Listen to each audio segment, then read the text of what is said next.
আসসালামু আলাইকুম। Launch travel ভিডিওতে আপনাকে স্বাগত। সরাসরি আলু কোলেস্টরের ঘাট থেকে। আজকে রোজ শুক্রবার 17 জানুয়ারি। ভিডিওটি আজকের 17 জানুয়ারির।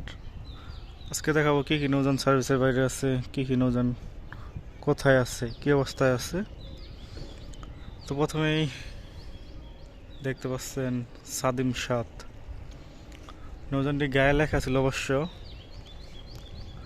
বোরহানুদ্দিন দুলিয়া গোসাইহাট মনে হয়, খেয়াল নেই সঠিক, লেখাটা অবশ্য ওই পাশে। তো এই সাদিম 7 লঞ্চটি নির্মাণাধীন। এটার কাজ পুরোপুরি বন্ধ রয়েছে প্রায় 3-4 বছর ধরে। এটার মনে হয় আসার সম্ভাবনা নাই। বেশ চওড়া একটি লঞ্চ এটি। এই লঞ্চটি কিন্তু নতুন বানানো হচ্ছিল। লেখা হচ্ছে নুরানপুর কালাইয়া,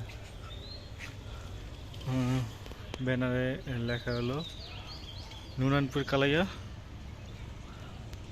সো এই লঞ্চটি আসবে না। তার পাশাপাশি আরও যেসব নৌযান আসবে না, প্রিন্স অফ রাসেল এক, দুলিয়া, নাজিরপুর, গোসাইহাট, বকশী, কলমি, এই লঞ্চটিও আর আসবে না। এগুলোকে কেটে ফেলা হবে।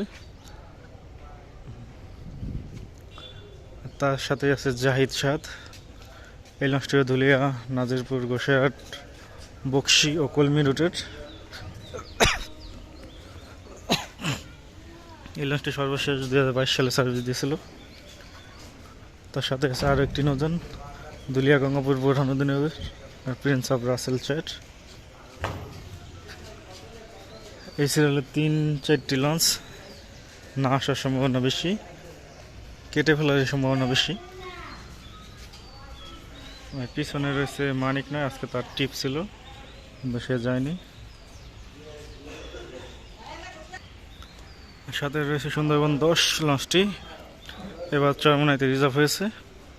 সাথে সুন্দরবন 16 রিজার্ভ হয়েছে। সুন্দরবন 10 চরমোনাই ওই ঈদ ছাড়া চলাচল করে না। পিছনে রয়েছে সুন্দরবন 14, তার অবশ্য আগামীকাল ট্রিপ রয়েছে। তার সাথে রয়েছে মানিক 11 ও মানিক 5।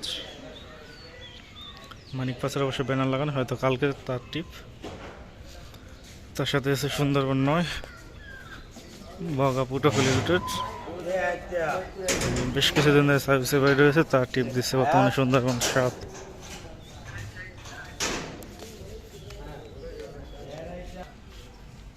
সুন্দরবন 9-এর সাথে রয়েছে সুরভি 9, মরিচা ধরে গেছে লঞ্চটি গায়ে।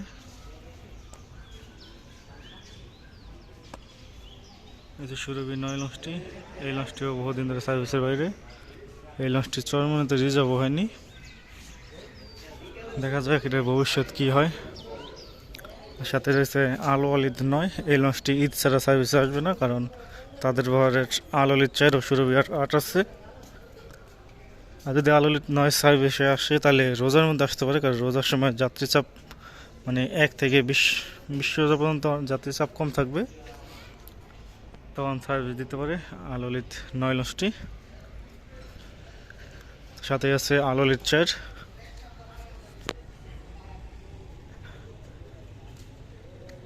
ইলিশা কালীগঞ্জ হাকিমউদ্দিন রুটের, কিন্তু হাকিমউদ্দিন চলাচল করে না।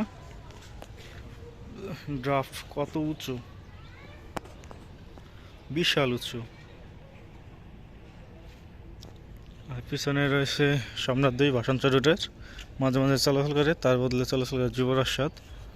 আর রাজারহাট সি ডাইরেক্ট দেউলা, নাজিরপুর, লালমোহন, লেখা পর্যন্তই, কিন্তু কখনো সার্ভিস দেয় নাই নাজিরপুর লালমোহন রুটে, কারণ পানি কম থাকার কারণে যেসব নৌযান চলাচল করে এখন, যেগুলা আলাপ 7 যতবার গেছে ততবারই বেজে গেছে। আর রাজারহাট সি গেলে তো আরও বাঁচবে, হয়তো বর্ষা মৌসুমে চলতে পারে। পিছনে রয়েছে রাজারহাট বি, আজকে তার টিপ। আইএসএ রয়্যাল ক্রুজ 2 চরমোনাইতে রিজার্ভ হয়েছে। এই লঞ্চটি চরমোনাইতে আসবে। রয়্যাল ক্রুজ 2 কিন্তু অনেক চওড়া, অনেক বড় একটি নৌযান, ইঞ্জিনেরও পাওয়ার বেশি, সেই কারণে বেশিরভাগ সময় সার্ভিসের বাইরে থাকে। হচ্ছে যুবরাজ যুবরাজ রুট ছিল হুলারহাট ভান্ডাররা। এই রুট প্রায় মৃত বললেই চলে, ঈদ ছাড়া চালু হয় না এই রুট। তো যুবরাজ লঞ্চটি মাঝে মাঝে সম্রাট 2 এর প্রক্সিতে ভাষণচার চলাচল করে, বেশিরভাগ সময় চলাচল করে। কর্ণফুলি চার্জ যাচ্ছে, ইলিশা থেকে আসলো। আর সাথে রয়েছে কার্নিভাল ক্রুজ, বর্তমানে কার্নিভাল ক্রুজ ও কার্নিভাল ওয়েব মিলঝিল করে চলাচল করতেছে। তো এই ছিল আলুকুলা স্ট্রাইকারে কী কী নিউজ আছে। তো এতক্ষণ সাথে থাকার জন্য অসংখ্য ধন্যবাদ। ভিডিও ভালো লাগে অবশ্যই লাইক করুন, শেয়ার করুন, চ্যানেল নতুন থাকলে সাবস্ক্রাইব করবেন।